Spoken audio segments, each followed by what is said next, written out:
15 अगस्त 1947, 68 साल का बड़ा फासला बीत गया। हिंदुस्तान की पीढ़ियां बदल गई।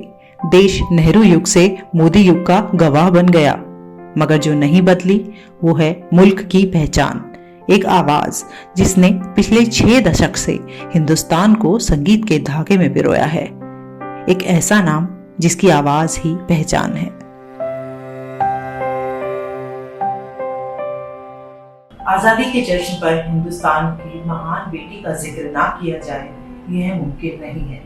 साल 1947 और लता दीदी की जिंदगी का महासहयोग आपको बताएंगे। लता दीदी की जिंदगी के अनसुने किस्से भी सुनाएंगे, लेकिन मैं विनी हिंदुस्तान के पहले हिंदी इंटरनेशनल प्लेटफॉर्म पर आपका स्वागत करती हूँ।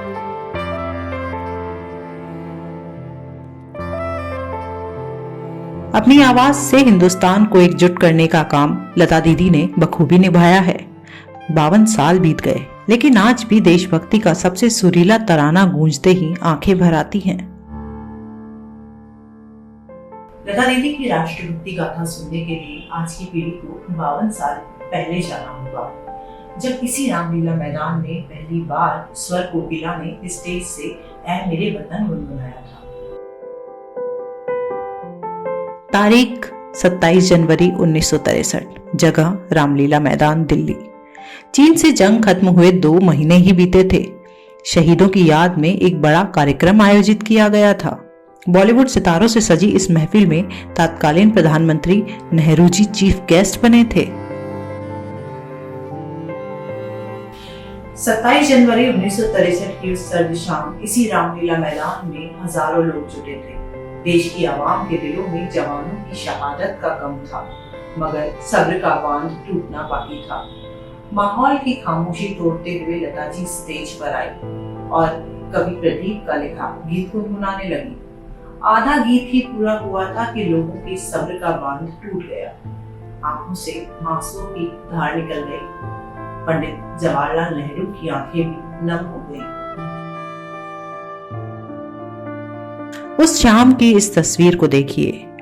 लता जी के ठीक बगल में पंडित नेहरू खड़े हैं। उस शाम के बाद लता जी जब भी स्टेज शो करती, रामलीला मैदान की ऐतिहासिक शाम के 51 साल पूरे होने पर मुंबई में एक बड़ा जलसा हुआ। नरेंद्र मोदी चीफ गेस्ट बने। लता दीदी ने आधी सदी बाद भी उसी जज्बे से समा बांध दिया। हिंदुस्तान की सबसे महान बेटी लता मंगेशकर ने ऐ मेरे वतन से 11 साल पहले 1952 में देशभक्ति का एक ऐसा गीत गाया जिसे सुनकर आज भी सिहरन पैदा हो जाती है। फिल्म थी आनंद मठ और गीत था वंदे मातरम। बंकिम चंद्र की शुद्ध संस्कृत की रचना को गीत में बदलने की शक्ति मां सरस्वती ने लता जी को भी बख्शी है। 50 सालों में वंदे मातरम कई दिग्गजों ने अलग अलग तरीके से गाया। युग और गायक कोई भी हो, रोंगटे तो लता दीदी की आवाज सुनकर ही खड़े होते हैं। लता जी सदाबहार थी, हैं और रहेंगी। आज लता जी हमारे बीच नहीं है, लेकिन वो जहां भी होंगी वहां सुर बिखेर रही होंगी। न्यूज़ ढाबा की पूरी टीम की तरफ से लता जी को शत शत नमन।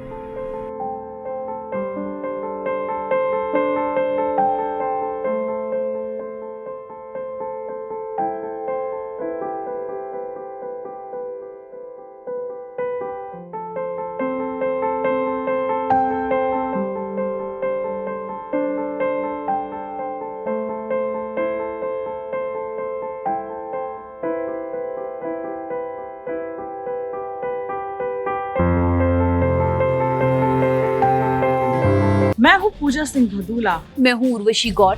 हेलो फ्रेंड्स, मैं हूँ विनी। मैं हूँ श्रुति। मेक्सिको से आप सभी का स्वागत करती हूँ। न्यूज़ ढाबा शिकागो से आप सभी से गुजारिश है कि देश के पहले इंटरनेशनल हिंदी यूट्यूब चैनल को सब्सक्राइब करना ना भूलें। हमारे साथ अलग अलग जगहों से हजारों यूथ जुड़ रहे हैं। आप भी जुड़िए। तो हमारे चैनल को सब्सक्राइब करना बिल्कुल ना भूलें। लाइक और कमेंट्स करना ना भूलें।